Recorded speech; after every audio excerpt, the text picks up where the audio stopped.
tema que a gente resolveu falar é sobre ele, principalmente referente à intervenção precoce, e ficar de olho em alguns sinais, movimento ali dessa primeira infância, desses primeiros meses, o que observar. Então, eu queria que você se apresentasse, Thaís, falasse um pouquinho sobre você. Eu sempre gosto de convidados se apresentar, às vezes até com um tempinho. Não sei se você já fez live, vai passando a timidez. Eu nunca fiz live, não.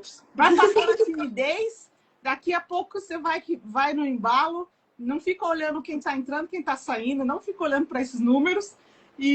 Mas aí é um bate-papo. Faz de conta que você está conversando com uma mãe no consultório, tirando dúvidas, esclarecendo, que aí vai caminhando. E aí eu queria que você se apresentasse, falasse um pouquinho sobre você, sua formação, onde você atua, com que atua. E aí a gente vai conversando, tá bom? Tá bom, então. Tranquilo. Bom, eu sou a Thaís. Eu atuo hoje com fisioterapia pediátrica, né? Então, eu trabalho com terapia manual associada ao desenvolvimento motor. Eu sou formada já há 13 anos, mais ou menos. Sou mestre em fisioterapia e tenho algumas formações de terapia manual. E aos poucos, principalmente depois da minha filha, eu foquei mais na parte pediátrica somente. Então, eu senti a necessidade ali com ela, essa dificuldade, e aí eu fui me especializando cada vez mais. Então, eu tenho diversos cursos na área de terapia manual pediátrica, então eu trabalho não só com a parte do desenvolvimento em si, né? Do estímulo, mas também a parte dos desbloqueios. Eu acho que as duas partes, elas precisam caminhar juntos. Porque um corpo bloqueado, ele não vai se desenvolver. Então, a gente precisa, muitas vezes, do olhar nas duas fontes ali. Então, hoje eu moro aqui em Campo Grande, né? Eu moro aqui faz 3 anos e meio, mais ou menos. E aqui eu trabalho no consultório, então eu tenho meu consultório e atendo esse público principalmente de torcicolo, congênito, assimetria craniana e atraso no desenvolvimento motor. Legal. Falando da sua clínica, Thaís, o nome da sua clínica? Aqui a gente trabalha toque de mãe. Toque de mãe, ok. Sabe o que é interessante falando aqui? E eu tava gravando um vídeo desse, porque olha que interessante, você falou... Ai, meu Deus, fugiu agora. Mas você falou não só olhar para intervenção, mas também para o bloqueio. Quando você fala isso, para nós mães, não estou sabendo o que você está falando. Não estou sabendo o que você está falando. E me fez refletir. Então, por exemplo, quando eu recebi o diagnóstico do meu filho, eu não sabia dessas áreas da físio, o que trabalhava, o que fono trabalhava, o que psicomotricista trabalhava. É um mundo muito distante. Para quem não é da realidade, é muito distante. Então, quando você foi falando dos bloqueios ali, é um olhar, é uma linguagem mais distante para nós, né? Agora, daí, quando você for falando os nomes, tem isso, tem aquilo, opa, a gente já quem está passando por essa dificuldade já vai com o filho, né? Com os filhos ali, com a família, já vai entender um pouquinho como que funciona. E eu gosto muito de falar com os profissionais, assim, tenta falar sempre, trazer a importância e o que faz, porque justamente ajuda a gente a entender. E gente, eu vejo uns vídeos de colegas seus da área da fisioterapia fazendo eu não sei o nome, mas uns negócios que faz com as crianças lá, de repente não tá andando, não tem equilíbrio numa prancha. Daqui a pouco tá com a criança em pé naquela prancha, daqui a pouco a criança começa a andar. Acho que deve ser o Cuevas. Tem uns nomes aí, agora eu não sei. E aí eu falo, gente, é incrível. É incrível. Pena que a gente tem poucos profissionais, né, Thaís? Sim, é bem... eu acho que a fisioterapia, ela tem muitas frentes e muitos cursos, né? Então, os profissionais acabam que cada um se especializa mais em um. E aí a gente encontra pouco, às vezes, em alguns. Mas não, eu falo de formação mesmo, de formação. Aqui mesmo em Campo Grande, a cidade que a gente está falando, eu não sei hoje quais são as faculdades, mas eu vejo por conversar e estar muito nessa área de desenvolvimento infantil, poucos profissionais, poucas pessoas se formando nessa sim, área, né? Sim, Poucos isso é mesmo, poucos em tem. Ainda relação no físio, é que eu acho que poucas pessoas vão para a parte infantil, né, na físio. Mas até que físio é um pouco melhor do que, por exemplo, fono, TO, aqui em Campo Grande, principalmente, agora que abriu faculdade novamente, né? Mas exatamente. falta muito profissional mesmo. Falta. Deveria. A parte infantil, eu vejo bem pouco. Bem pouco, é bem que você falou. Eu Às acho vezes que a parte esportiva, outras áreas, né? Mas o não pessoal no vai um pouquinho, infantil, muito pouco, só muito pouco. bem pouco para esse mundo, né? É um mundo complexo, eu acho. E Sim, que é a sim. base para uma vida toda, né? Então, se a gente tiver o desenvolvimento infantil adequado, um desenvolvimento infantil legal, né? A gente colhe os frutos lá na frente. Com Não é certeza. só, não é assim, ai, não, meu bebê tem que fazer isso porque tá ali escrito que ele tem que fazer. Não, lá na frente a gente vai ter o reflexo do que ele tem que construir nessa primeira infância, né? Uhum. Então, eu acho que até entrando um pouquinho aí no tema, né? Quando a gente fala intervenção precoce, o que que é intervir, né, precocemente? Todo mundo pensa que é colocar a criança ali numa terapia sem saber o que ela tem, né? Hã? Mas não é isso, né? Eu acho que intervir precocemente é a gente olhar para essa criança de uma forma mais ampla e fazer uma prevenção de coisas, de quadros que ela possa vir desenvolver lá na frente, né? Então, a gente não vai colocar essa criança na fisioterapia. Por exemplo, eu que trabalho com bebês, né? Então, todo mundo fala, nossa, por que que um bebê precisa fazer fisioterapia, né?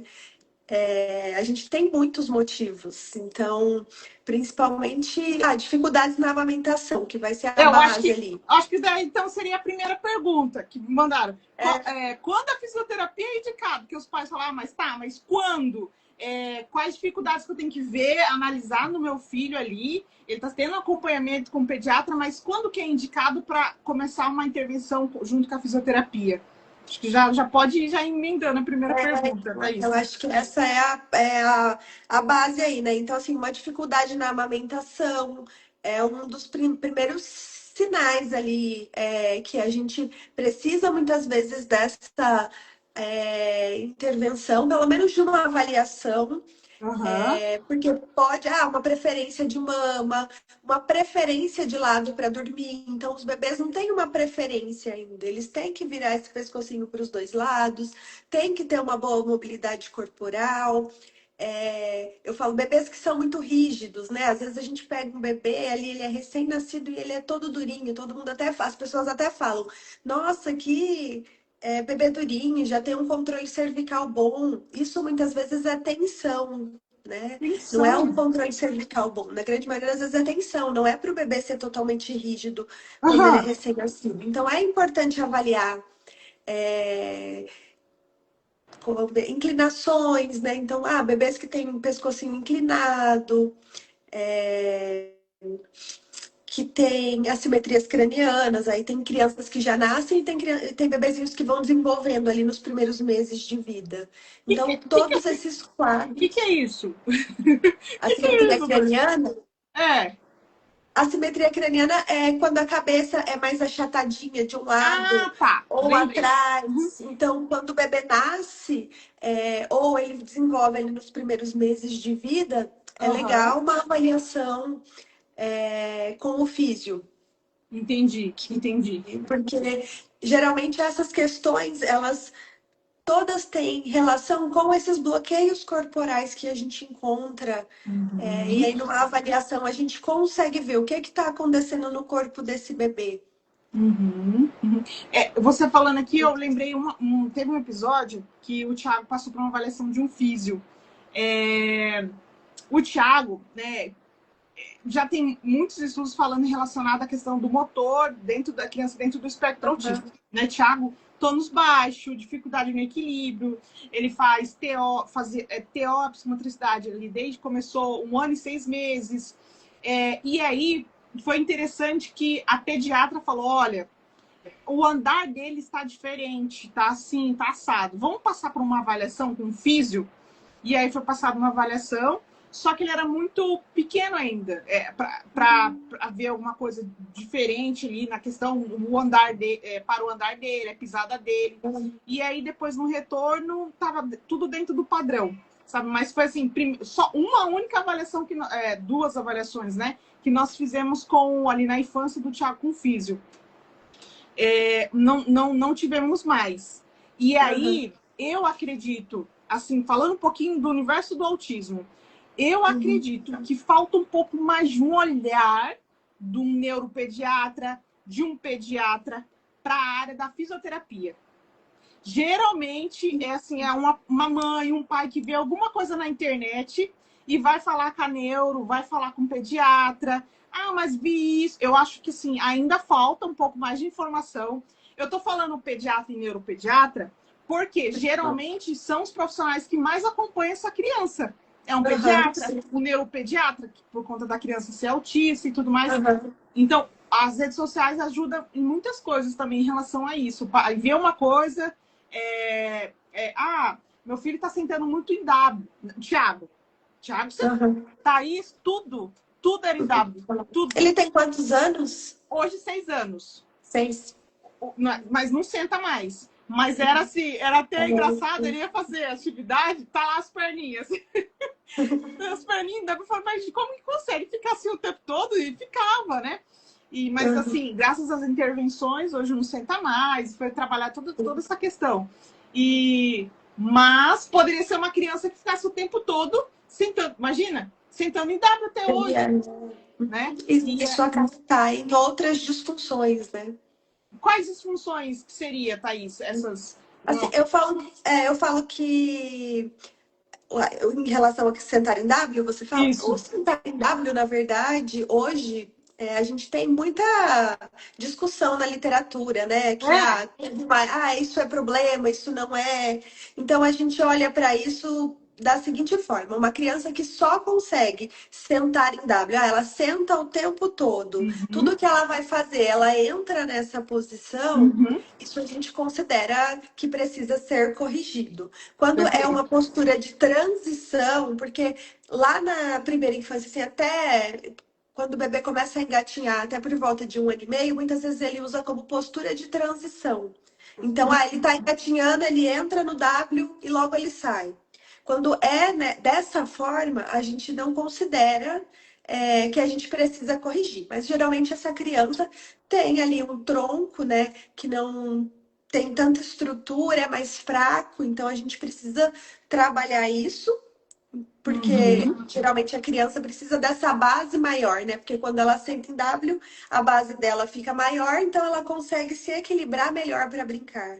Então, quando a criança fica muito tempo, seria por isso que a gente precisa dessas correções. Além do padrãozinho de rotação interna, que aí vai gerar uma alteração em quadril, se for uma postura que é muito viciosa nessa criança.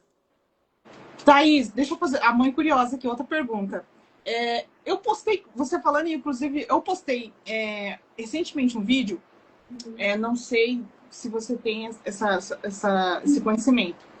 Todos os meses nós íamos na pediatra, o Titi ainda é pequenininho, eu sei que é um marcador do desenvolvimento. Ela perguntava, ele já está pulando com os 2 pés? Eu falava, não, doutora. Aí ia na outra vez. E isso ia passando. 1 ano e 6 meses, 7, 8, 9, 1 ano e 2 anos. Eu não me lembro agora quando ele começou a conseguir pular com os 2 meses, mas muita terapia, estimulação, a parte motora, com o educador. E aí eu me recordo, e eu ficava prestando atenção, filho, vamos pular com os 2 pés, porque faltava muita coisa. E aí ele não conseguia pular com os 2 pés. E aí eu postei o vídeo dele conseguir brincando no parquinho, e daí ele pega e pula com os 2 pés. Eu falei, gente, isso demorou tanto a acontecer. Isso é um marcador do desenvolvimento infantil, a parte motora? Isso é, ali por volta dos 2 anos é um dos marcos que a gente espera, né? E até hoje é um sinal de desfraude, né? Então significa que é como se o cérebro tivesse conectado ali, né? Essa conexão com o sistema urinário ali, a gente considera. Então, por isso que ele é um marcador para o desfraude. Ah, a criança pula com os 2 pés, é um dos sinais. Claro que não o único, né? Mas é Entendi. um dos sinais de desfraude. Mas quando a gente olha para uma criança mais velha, por exemplo, chega uma criança para mim com 1 ano e meio que está com Uhum. qualquer atraso. O que eu vou querer saber? O que ela fez antes. Eu sempre falo Aham. isso. Não é para mim, não interessa o que a criança tem que fazer. Interessa o que Aham. ela já fez e o que ela faz. Por quê? Porque a base para a construção da próxima etapa é sempre a etapa anterior. Então a gente muitas vezes tem muita pressa, né? Ai, meu filho precisa andar. Mas o Sim. que ele faz antes de andar? Ele já está fazendo tudo isso? Então, o seu filho teve um bruços, ele ficou de bruços, ele aceitou esse bruços, ele fez uma esfinge, ele pivoteou, ele sentou bem. Então, depois de fazer Uhum. todas essas etapas, ele engatinhou. Então, a gente olha para todas essas etapas, porque as etapas elas vão construindo uma boa base, né? Então, vai trabalhando essa força muscular, Uhum. a mobilidade, modulando os reflexos primitivos, para que essa criança lá na frente tenha um bom equilíbrio, Aham. uma boa coordenação motora, uma boa postura. Então, a base é muito importante, né? A construção e entender que é uma progressão, né? Primeiro ali vai sendo Uhum. construindo.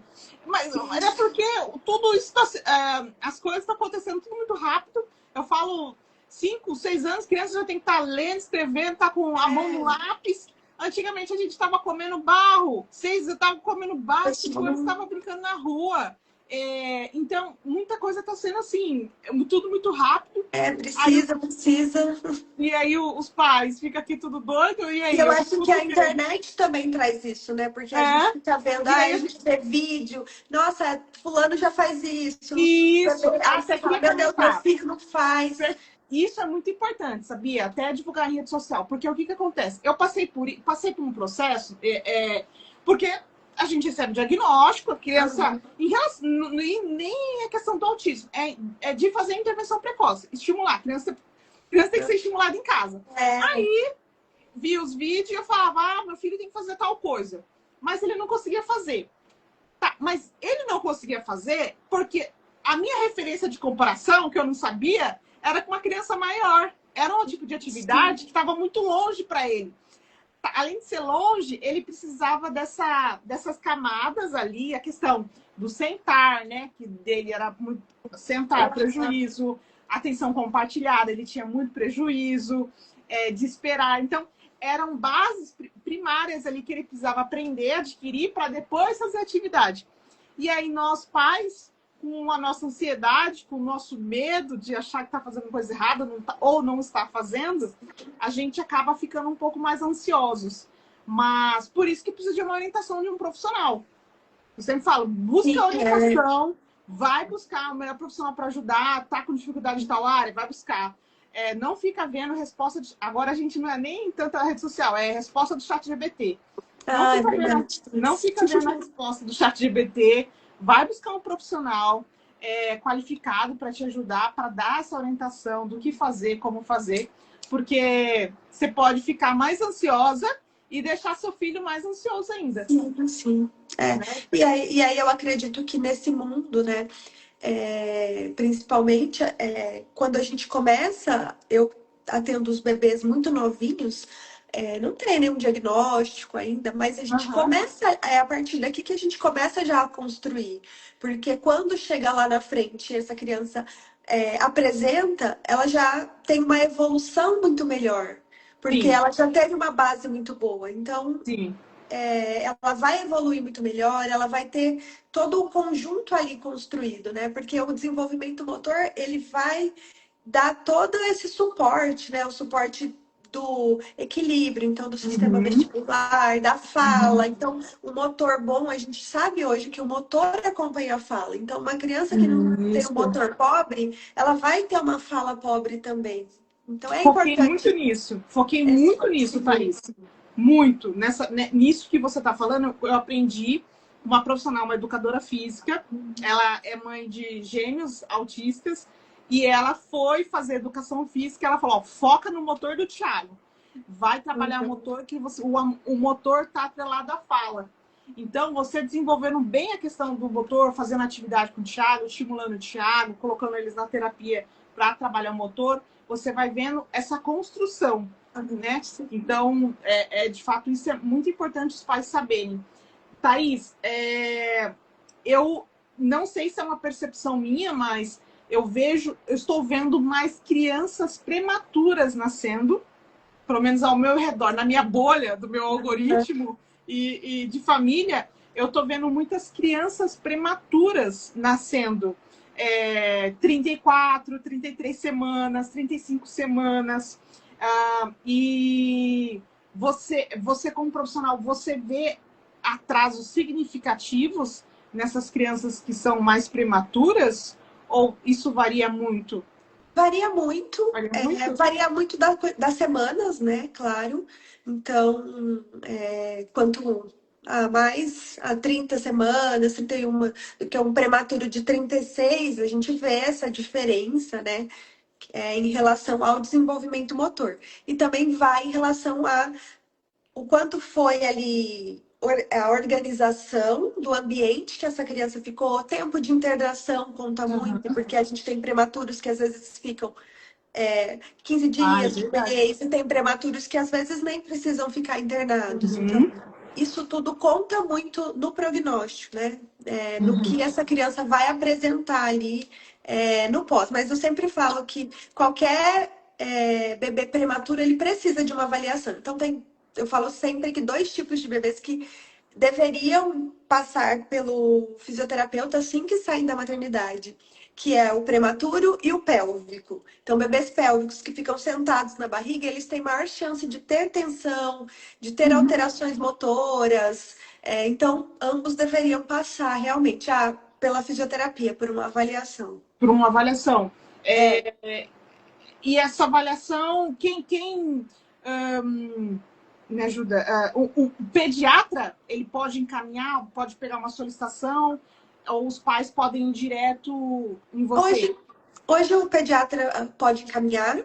Aham, Geralmente, e os pais também podem vir direto, né? O profissional, o agente físio é profissional de primeiro contato, né? Se os pais aham. perceberem qualquer alteração, qualquer preferência, eles podem vir. O pediatra também pode encaminhar. Eu falo que às vezes a gente tem ainda esse olhar, né? Que nesses primeiros meses vamos esperar um pouquinho. Então a gente sempre tem Aham. isso. Não, vamos esperar com o tempo, é posicionamento intraútero, vamos esperar ele ganhar mais mobilidade, ganhar um controle de pescoço. Então a gente fica preso às vezes nessa espera. E isso não é bom. Porque quanto mais tarde esses bebês chegam, quanto mais tarde a gente faz esses diagnósticos dessas alterações posturais, principalmente, Uhum. mais tempo de tratamento, mais sequelas ali eu tenho, né? Mais compensações posturais. Então, quanto antes esse bebê chegar, sempre é melhor. Entendi. Entendi. Eu tive. Meu sobrinho acabou de nascer e ele é uma criança prematura e ele teve dificuldade na amamentação. Recebeu cuidado, só que ele não é. Pena que ele não é daqui, tá? Já é muito. Olha lá. Ele não é daqui, é de São Paulo, interior de São Paulo. E aí, olha que engraçado, ele teve essa questão do amamentação, dificuldade, aí com suporte no hospital mesmo, quando foi internado. E agora, recentemente, ele engasgou com leite, ele tá tendo que tomar só leite de soja por alergia, e só leite de soja, e ele engasgou com leite. E aí foi engraçado, até falei para minha cunhada, pode ser a questão da dificuldade da amamentação dele, e dar uma olhada se ele tem desvio cético, ver como que ele está respirando, né? Ela, cunhada, realmente ele tem esse desvio, já falaram no hospital, falaram, ai meu Deus, já tem. Já tem Então, assim, várias. tem que passar por uma avaliação, por um cuidado, né? Nesses casos, por exemplo, né, eu sempre falo, dificuldade na amamentação, a fono é de extrema importância, porque esse ajuste de boca, eu falo que ele tem que acontecer no bebê. Então, a gente tem que fazer um ajuste ali nessa cavidade oral, porque a cavidade oral, para começar, ela vai ser a base da nossa postura. Então, uma cavidade oral organizada, um apoio de língua legal, esse bebê conseguindo fazer a sucção ali, Sim.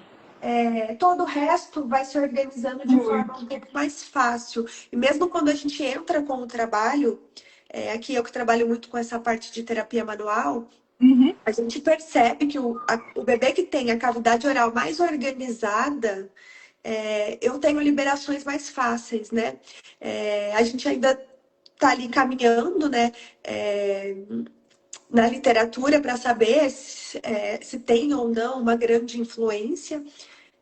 Mas assim, a gente sabe hoje que a boca, ela nos dá uma base postural muito boa. Então, uma boca ajustada, que deglute bem, que a Uhum. criança consegue respirar bem. Porque, por exemplo, no caso dele, pode ser que ele não esteja conseguindo fazer, ele tem que deglutir, respirar, mamar. Ele não está Uhum. conseguindo, ele vai afogar, né? Então, vai engasgar. E aí precisaria talvez de um acompanhamento com fono para avaliar, para ajustar, para não atrapalhar, por exemplo, na introdução alimentar. Porque ele vai crescendo e vai se desenvolvendo e vai aumentando as gravidades, né? Porque aí tem a pressão alimentar, porque aí, no caso, a mãe dele me falou que ele tá com refluxo.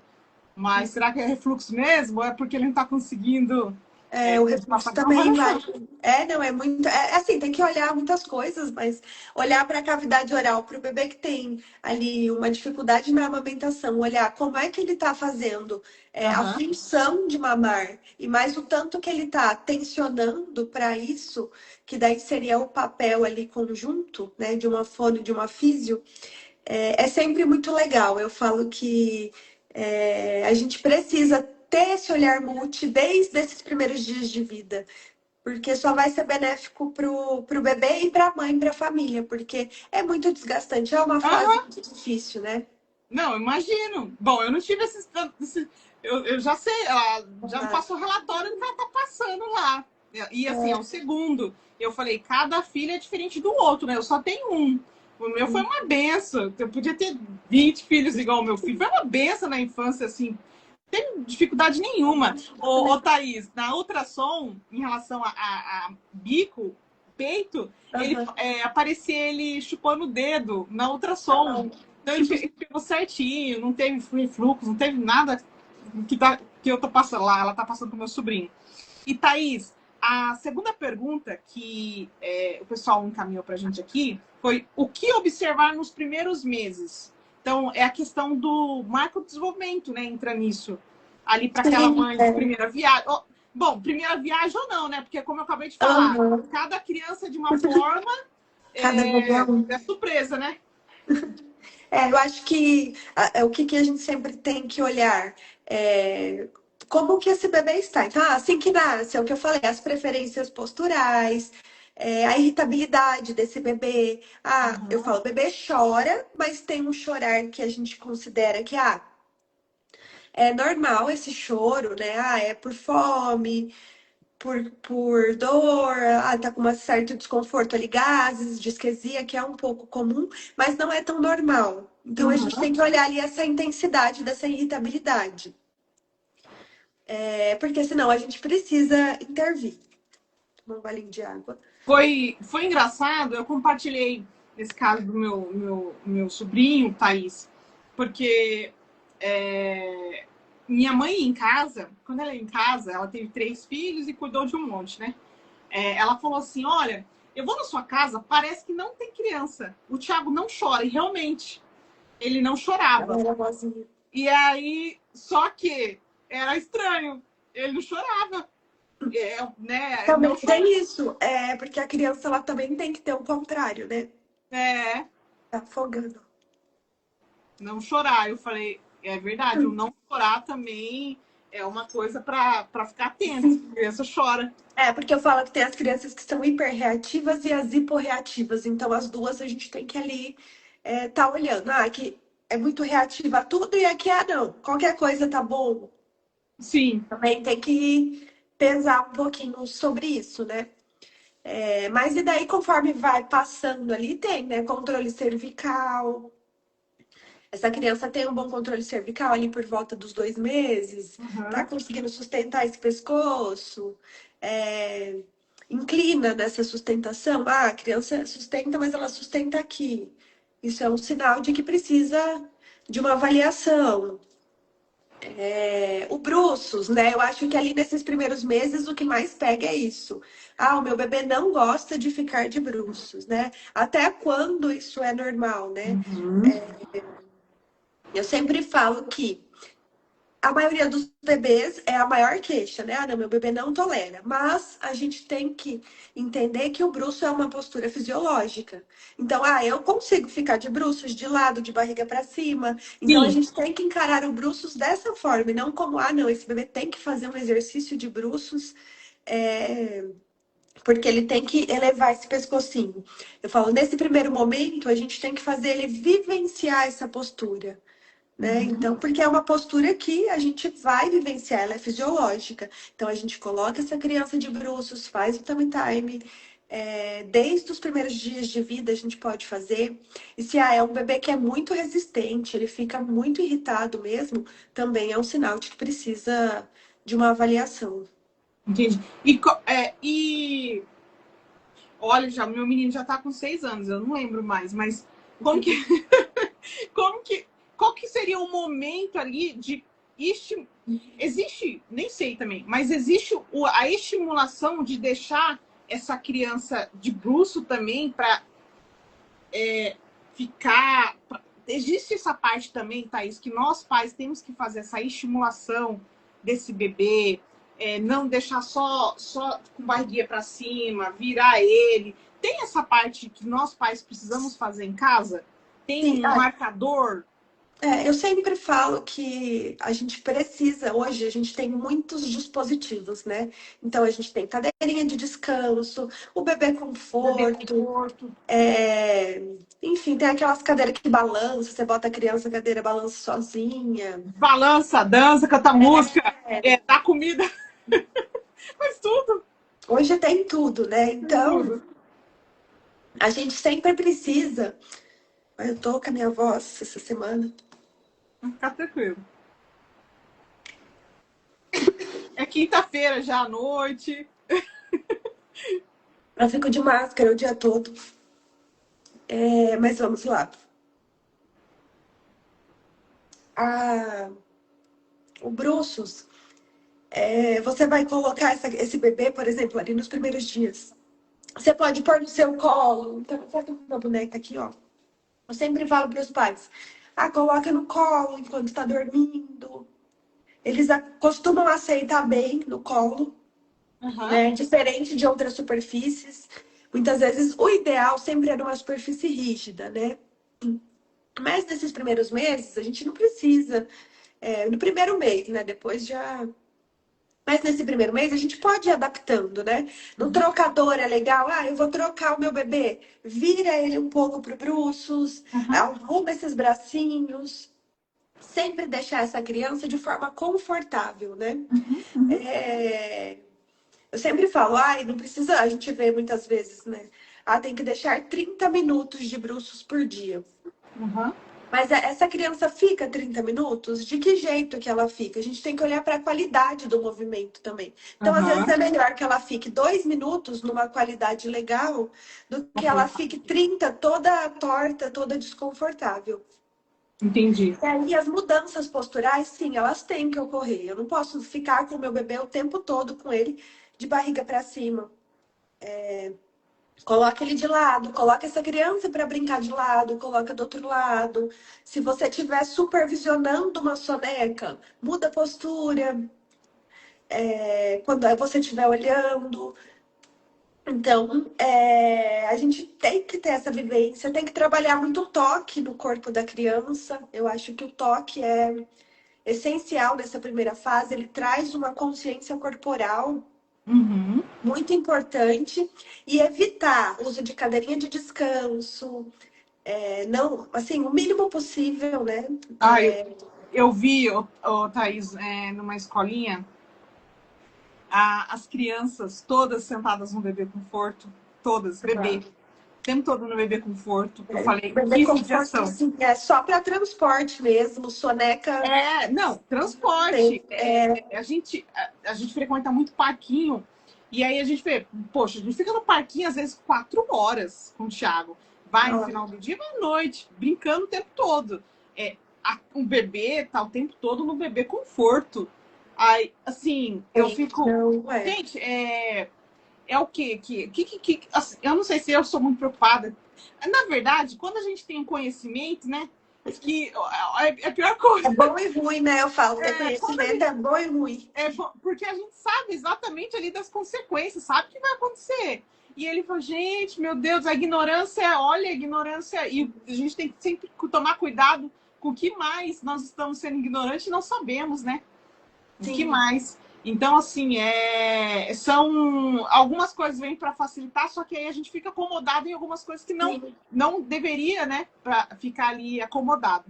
E Thaís, e a questão da terceira pergunta, os impactos do desenvolvimento global. Quais são os impactos no desenvolvimento global?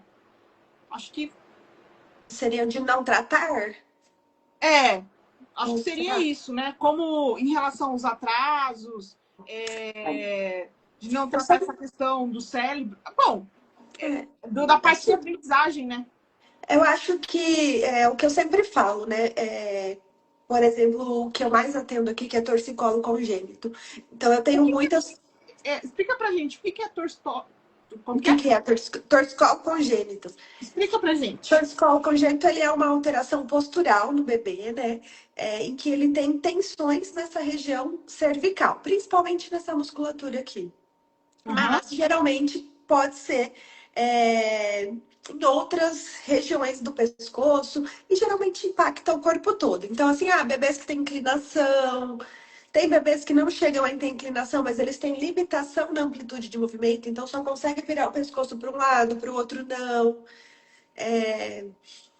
E aí, nesses casos, por exemplo, que é o que eu sempre falo, a gente vai tratar, mas se eu não tratar, o meu bebê não vai desenvolver?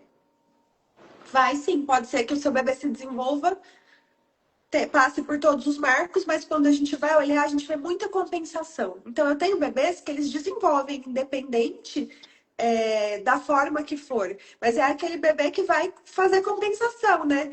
Que vai engatinhar de bumbum, que não vai, que vai ficar, vai ter uma marcha em bloco, que vai cair muito, muitas quedas, não vai ter um bom equilíbrio, vai uma coordenação motora mais fraca ali, né? Dificuldade em algumas questões. Então, esses são os impactos. Até impactos posturais mesmo, né? Então, alteração da postura, alteração de pisada.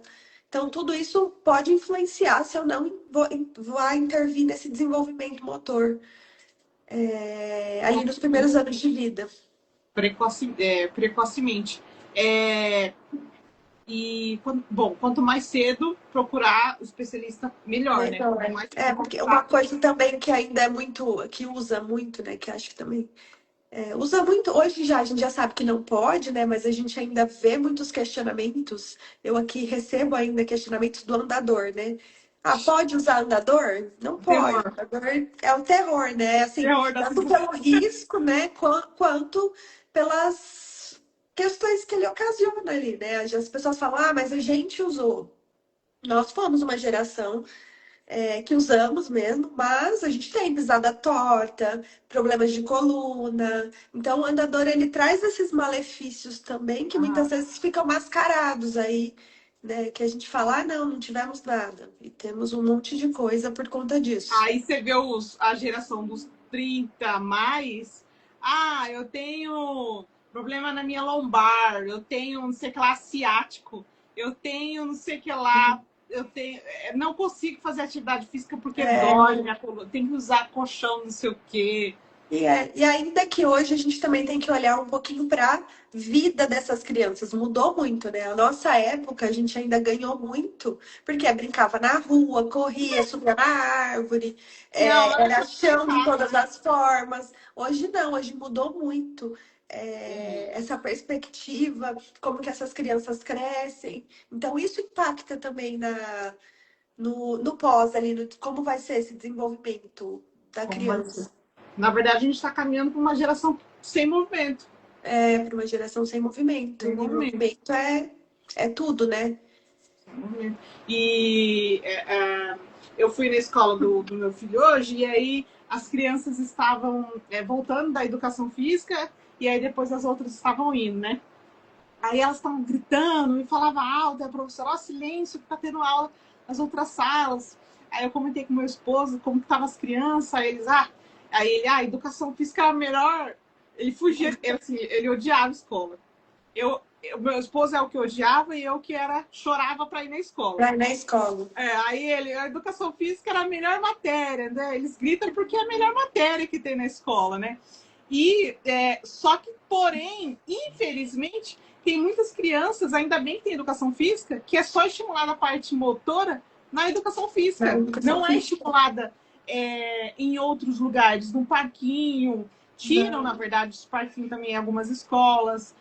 Não tem muito parquinho seguro, né? Então, ainda bem que tem educação física ainda nas escolas. Sim, ainda bem, porque eu acho que ajuda, assim, de forma geral mesmo, principalmente a geração de hoje, porque é uma geração com muitas coisas, muitas informações, muitas contenções. Muito fácil. Movimento. Tudo fácil, tudo tá ali. Pouco movimento, nem o controle tem aquela. Tem vídeos virais que é pra criança. Eu lembro do meu avô, pega lá o controle para me trocar de canal, ou aperta lá o botão, né? Depois de apertar o botão, pega lá o controle. Hoje tá tudo fácil, o celular mesmo a gente conecta a TV. Fala com a Alexa, ela faz. Por voz, as crianças mesmo. Nossa, tá tudo muito fácil. Tá tudo muito fácil. O prazer é muito fácil hoje, né?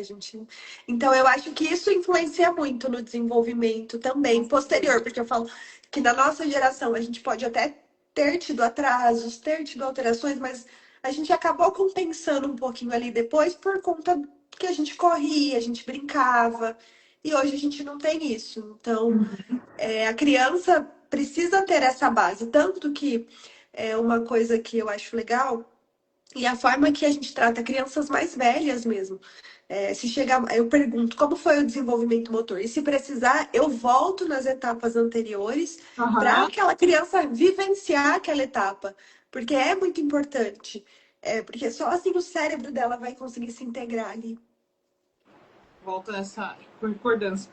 Bom, Thaís, acho que assim, acho que é papel nosso, assim, de pais, né? Eu compartilhei aqui um pouquinho de autonomia, atividade com o Thiago, justamente para despertar os pais a fazerem isso com os filhos.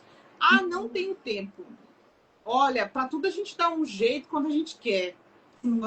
Quando a água bate no bumbum, a gente dá um jeito de fazer. A questão é a ignorância nossa de não saber as consequências. Aí, quando a gente sabe as consequências, a gente dá um jeito, a gente arruma tempo para tudo. Então, acho que cabe o papel nosso de pais é sempre estar olhando para essa parte motora, principalmente ali nos primeiros meses, né? Acompanhando, indo no profissional. Sim. Não ficar com dúvida. Acho que e questionar mesmo, né? Porque muitas vezes a gente ouve, tudo é normal. Principalmente nesses primeiros meses de vida, a gente ouve muito, o bebê tem cólica, é normal. Tem refluxo, é normal.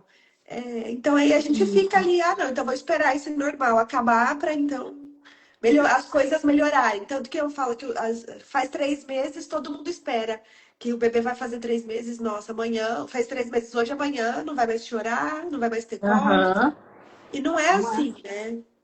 Então, eu acho que não ter dúvida, questionar, perguntar, não ter medo, de nomes, pegar e no profissional, a gente tem que parar com esse negócio de ter medo. Ah, eu não vou porque eu tenho medo, não sei o que vai falar, vão ver coisa no meu filho. Não ter esse tipo de medo que pode acontecer. Bom, caminhamos para os finais. Thaís, queria te agradecer novamente o seu tempo, sua disponibilidade. Você aí mesmo com a voz já quase falhando, conversando conosco, com dúvidas, mas isso é grandioso, tá? Que Deus te abençoe. E aí, se ninguém tiver pergunta, para deixar aqui para a Thaís, eu sempre faço 3 perguntas para os nossos convidados, né? Para os nossos especialistas. A primeira pergunta, se você assistiu alguma live nossa, já vai saber. É que eu falo que aqui o mundo é tipo que ele é um mundo diverso, com acolhimento, com informações. A gente tenta o máximo possível trazer profissionais, assim como você, que pode nos ajudar com informações claras, com ciência, com embasamento. Então, a gente preza muito por isso, pela qualidade. Então, aqui a gente quer acolher principalmente esses pais que estão em dúvidas, estão questionando, estão em processo de diagnóstico. Então, esse é o nosso mundo, né? E se a Thaís tivesse o seu mundo? Se você pudesse ter o seu mundo fictício, o mundo da Thaís. Se você só tem não. Vou parar de usar isso. Você tem uma filha? Eu tenho uma filha. Uma filha? Se você pudesse deixar para sua família, para sua filha, o mundo, deixar ou ter esse mundo agora, o que não poderia de ter no mundo da Thaís? O que não poderia ter? Deixar de ter. O que não poderia deixar de ter?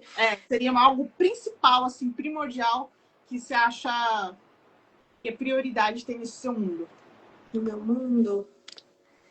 Eu acho que no meu mundo, assim, para mim, o primordial é o amor. É ter um amor, uma dedicação ali pelas coisas que são importantes para mim, né? E é o que eu quero para minha filha. Eu quero que ela faça tudo com amor. Que eu acho que só assim a gente vai encontrar alegria, né? Felicidade, no dia a dia, né? Ontem, até você falou nisso, ontem eu estava atendendo uma bebê e ela dormiu de uma forma assim no meu colo, sabe? Como se estivesse me abraçando. Eu falei, olha que trabalho maravilhoso, né? Quem tem a chance de trabalhar com um bebê dormindo, assim, né? Então, assim, é muito prazeroso, né? Eu amo o que eu faço e faço com muito amor mesmo. Então, acho que isso é o que não poderia faltar para mim.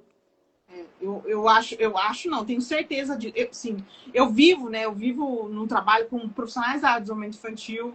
Eu, como mãe típica, todo o tempo estou com profissionais de desenvolvimento infantil, assim.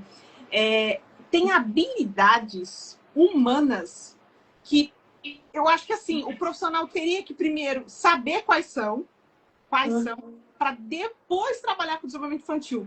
Porque senão, não tem jeito. Porque é dedicação, é amor. E eu falo que quem trabalha com desenvolvimento infantil não trabalha só com a criança. Trabalha com a criança e com a família. Que é muitas vezes diferente com quem atua, por exemplo, físico. Você poderia escolher a área esportiva. Seria trabalhar com o atleta. Só o atleta.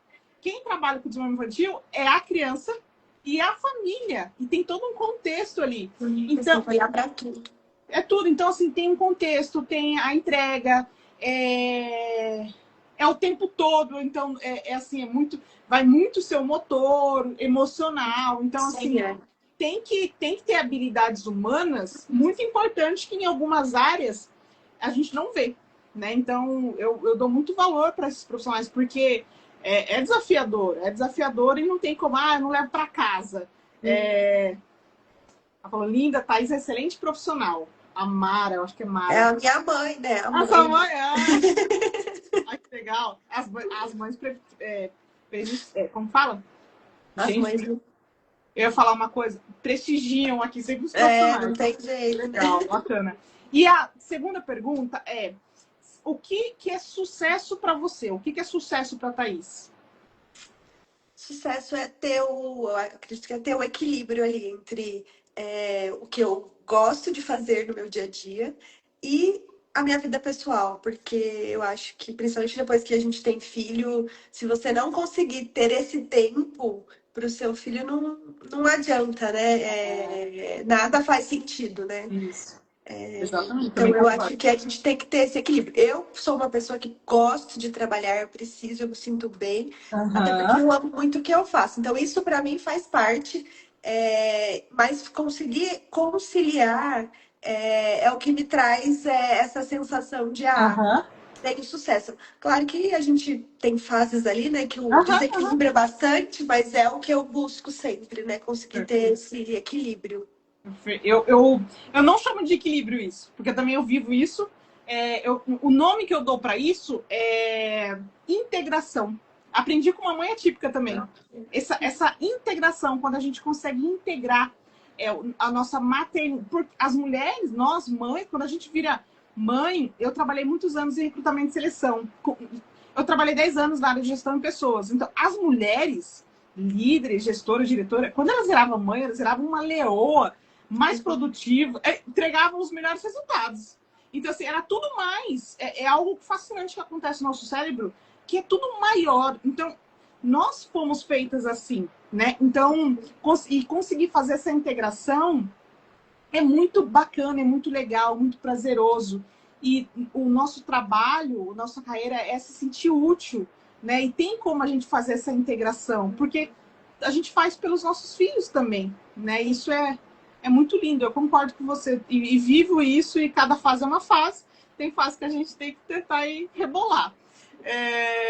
E a última pergunta, se você pudesse falar uma frase que iria estar disposto em todas as redes sociais, em todas as redes de comunicação, telecomunicações, qual seria a frase? Ou se não, você não saber a frase com uma palavra, talvez, o que Eu você acho sentir? Eu tenho na verdade, eu tenho uma frase que me acompanha muito e acho que as mães dos meus pacientes, várias vezes que eu dou lembrancinha, eu coloco ela e é uma frase que, principalmente quando eu fui mãe, né, me tocou muito, que é justo que muito custe aquilo que muito vale. Sim, Então, eu acho que essa legal. frase vale para tudo, né, na nossa vida. E quantos anos tem sua filha? Ela tem 4. Ah, ela é pequena, Ela é pequena, né? pequena. Legal. E você, você sentiu muita diferença depois da maternidade atendendo o bebê? Assim, a minha vida mudou muito depois da maternidade. Eu mudei de cidade e eu não trabalhava somente com essa área. A Malu que me trouxe para essa área Ah, sim, é totalmente. verdade, você comentou. Ela que te trouxe aí nesses. Eu era concursada, eu atendia criança, mas não era meu público-alvo, né? E Entendi. aí ela que me trouxe para esse mundo, assim, de cabeça De mesmo. cabeça. Que legal. Olha que bacana. É igual eu não vejo. Meu negócio era outro, era resultado, era venda, era outros números. Então, legal. Bom, gente, queria agradecer todo mundo que está ao vivo conosco. Thaís, que Deus te abençoe, que Deus dê mais sabedoria, muito conhecimento, muita capacidade, muita saúde para dar conta de tudo, para atender seus pacientes, ficar bem com sua família, sua filha. Foi muito prazeroso conversar com você, entender mais esse lado da físio que eu já falei com algumas profissionais, né? Então é muito legal, muito interessante. São poucos profissionais que eu consigo conversar com esse tema sobre os bebês, que eu amo de paixão. Que Deus te abençoe. E eu queria que você falasse suas redes sociais, vai ficar gravado, tá? Vai ficar tudo Tá. gravado, a gente vai subir para o YouTube. Então eu queria que Tá. você deixasse suas redes sociais, localização de onde você atende, como você atende. Se de alguma forma, quem está longe, então de outra cidade, se tem algum tipo de alguma coisa que você pode assessorar, de alguma coisa desse tipo online, deixar pra gente como que as pessoas podem te encontrar. E queria te agradecer novamente, agradecer todo mundo que está ao vivo e falar para que quinta-feira estamos novamente aqui, ao vivo, nossa live. No link da bio do Instagram tem a nossa comunidade, que é onde você vai saber quem vai estar conosco. E fiquem por aqui quinta-feira. Toda quinta-feira a gente tem um especialista. Thaís, fala pra gente suas redes. Eu agradeço muito o convite, espero ter contribuído. Também que Deus te abençoe nessa jornada, que é lindo, né? Esse trabalho de trazer esse conhecimento, E a informação que muitas vezes fica perdida e a gente fica sobrecarregado, então a gente trazer dessa forma, eu acho que é muito legal.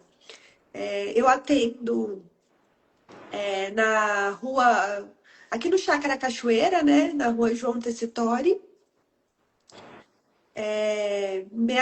Meu Instagram é Thaís, @ Thaís R. Giacom.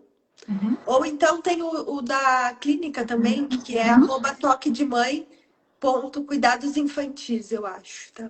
Tem dúvida. Mas tem no seu Instagram também, Tem né? no meu Instagram, Tá. tem. Perfeito. Né? E esse eu fiquei na dúvida, porque a gente mudou recentemente.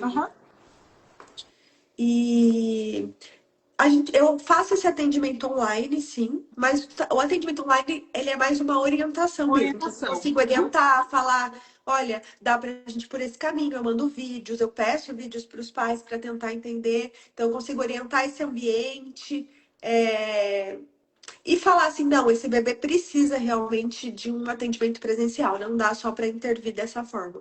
Então, a gente consegue fazer um pouco disso, de forma mais remota. Perfeito. Tá bom? Tá joia. Muito obrigada. Bom. Thaís, obrigado, viu, gente? Boa noite, bom descanso. Tchau. Até mais. Tchau, tchau. Até quinta. Tchau, Tchau, gente. Tchau, tchau.